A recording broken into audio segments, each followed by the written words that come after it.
Este de aquí es el SARS-CoV-2, un diminuto virus causante de la enfermedad denominada COVID-19, responsable de la pandemia de mayor impacto que ha vivido la humanidad contemporánea y que sigue en progreso ascendente. Es conocida de manera popular simplemente como el coronavirus. En este video analizaremos algunos detalles del impacto de esta pandemia en Ecuador y el mundo, el por qué la necesidad de la cuarentena y lo que podemos esperar a futuro, todo desde un punto de vista académico.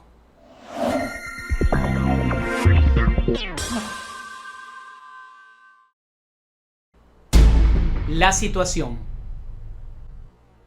El 1 de diciembre del año 2019, en la provincia de Wuhan, en China, se identificaba por primera vez una nueva cepa del virus de la familia de los coronavirus, similar a la que hace varios años atrás ya había provocado dos brotes epidémicos, el del SARS y el del MERS, asimismo de patología respiratoria. Es así como nace el COVID-19, el cual, a pesar de los esfuerzos de China por contenerlo, se expandió en los próximos días y meses por todo el mundo, llegando eventualmente a Europa, América y finalmente a Ecuador. El 29 de febrero de 2020, el Ministerio de Salud Pública del Ecuador anunciaba el primer caso de COVID-19 en el país, correspondiente a una mujer de 71 años de edad que había arribado unos días atrás desde España.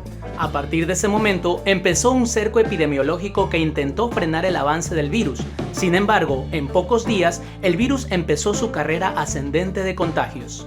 A partir de ese momento, el crecimiento exponencial de contagios comenzó a evidenciarse, sobre todo en la provincia de Guayas, que hasta la fecha de creación de este vídeo posee el 70% de los casos confirmados del país. Pero asimismo, poco a poco las demás provincias han comenzado a presentar casos e inician también su propia progresión de contagios.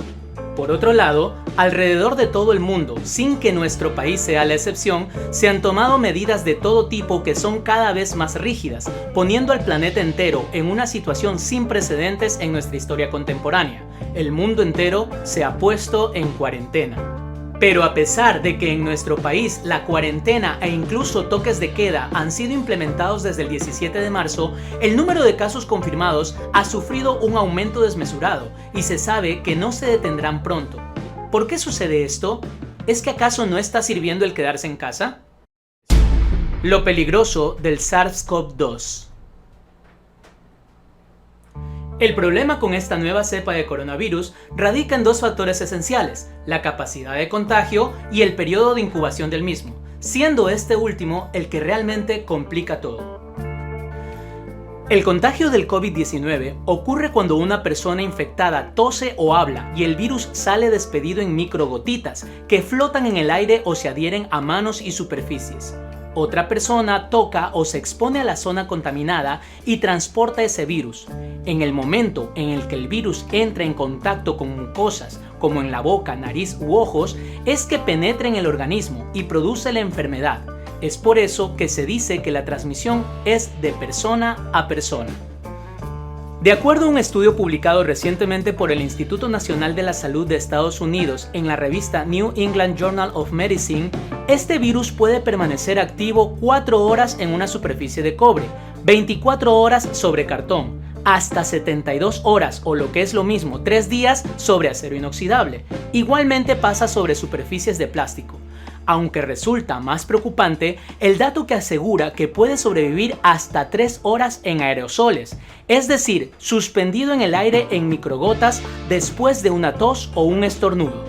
Aunque por otro lado, otro estudio publicado en el Journal of the American Medical Association afirma que no quedan rastros del virus flotando en el aire, pero sí en superficies, las cuales después de una limpieza y desinfección rutinarias desaparecen. Sin embargo, se detectó carga viral especial en sanitarios, lo cual podría sugerir que podría haber transmisión vía fecal. En todo caso, ningún estudio es concluyente al respecto, pero el virus ha demostrado ser efectivo al momento de transmitirse. Lo que realmente hace peligroso a este virus es el largo periodo de incubación que presenta, junto con el hecho que tiene efectos distintos dependiendo de la persona que lo contrae, ya que si bien en algunas personas puede llegar a causar la muerte, habrá otras personas en las que su presencia en el organismo pase incluso desapercibida. En cuanto al periodo de incubación, según datos proporcionados en un estudio publicado en la Annals of International Medicine, el 97.5% de las personas que desarrollan síntomas lo hacen en los 11.5 días siguientes a la exposición al virus. Sin embargo, se registran personas que los han presentado a los 2 días de la infección, y hay un caso que tuvo un periodo de duración de 27 días antes de presentarlos. También hay quienes no llegan a presentar ningún síntoma a pesar de ser portadores. La complicación con esta pandemia radica en que estas personas que aún no presentan síntomas tienen la capacidad de transmitir el virus hasta 1 metro de distancia con solo hablar, no se diga toser o estornudar, o bien al tocar una superficie y contaminarla, o tocando directamente a otra persona.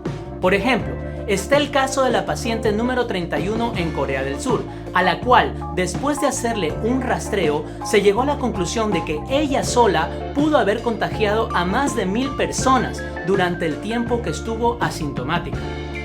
Esto quiere decir que en una región que esté en la fase 3, la de contagio comunitario, como son el caso de Guayas o Pichincha, o incluso en fase 2, como en la mayoría de provincias restantes de nuestro país, es virtualmente imposible saber quién está contagiado y quién no.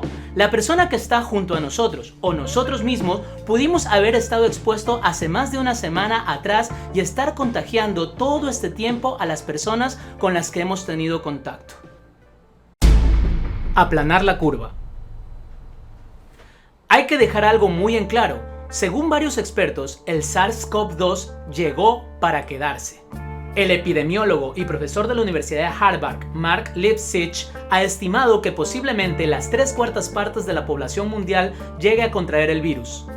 Esta cepa sigue aún en investigación. No existen tratamientos o curas que hayan sido comprobadas en su efectividad, y aunque se hacen las primeras pruebas para vacunas, estas no estarán listas para su producción en masa hasta en un tiempo optimista de por lo menos 1 año.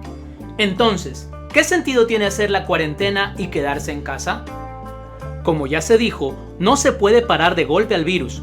Probablemente la humanidad de aquí en adelante tendrá que lidiar con este cada año, al igual que ocurre con la influenza, el paludismo y otras enfermedades que fueron pandemias en su momento. De lo que se habla en estos casos es de aplanar la curva para que el sistema de salud no colapse y se pueda sobrellevar mejor la situación.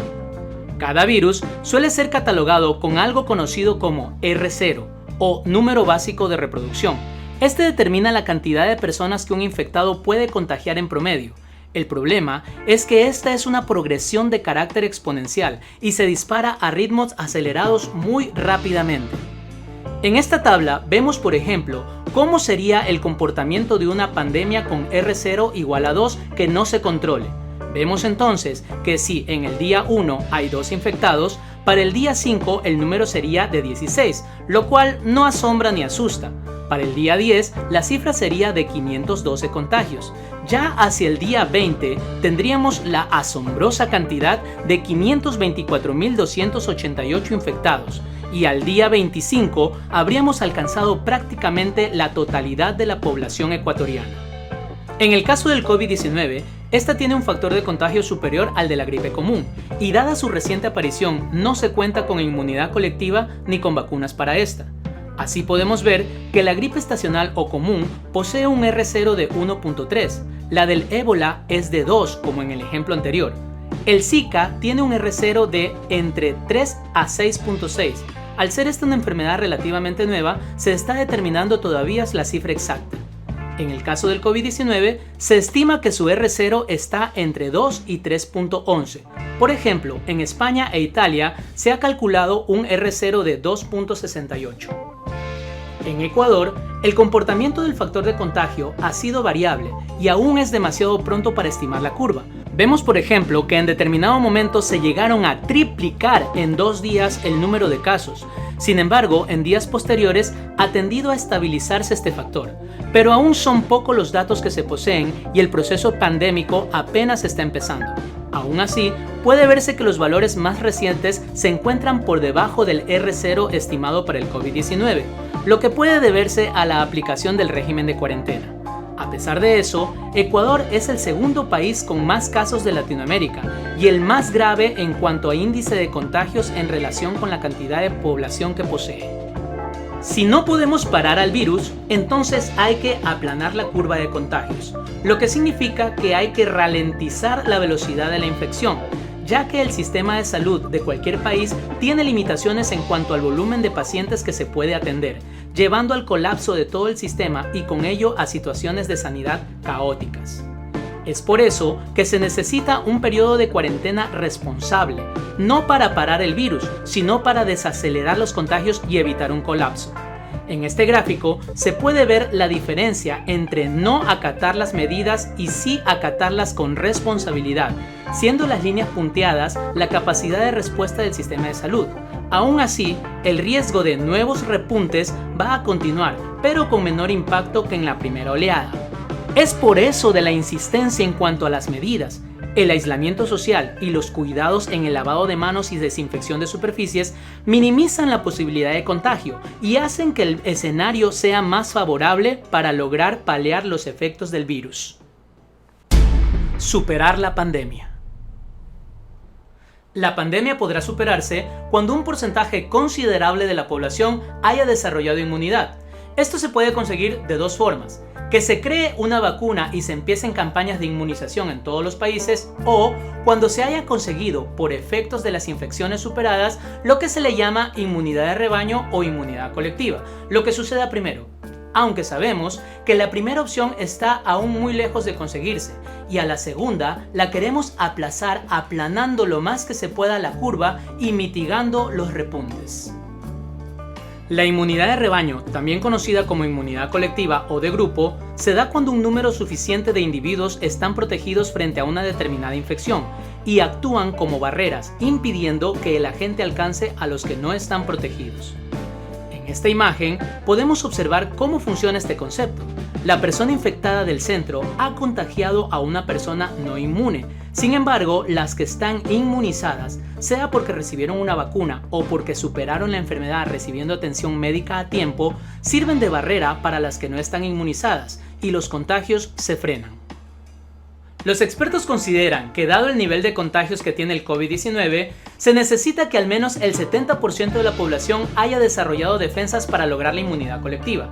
Y considerando que no contaremos con vacunas masivamente en mucho tiempo, los meses que vienen debemos enfocarnos en minimizar el impacto del avance de esta pandemia, acatando lo mejor posible las medidas que se aconsejan desde los organismos especializados. No es la primera vez que el mundo ha padecido una pandemia y la ha superado, pero ahora contamos con herramientas que nos permiten estar más preparados para enfrentarlas, y la más poderosa de todas es el conocimiento.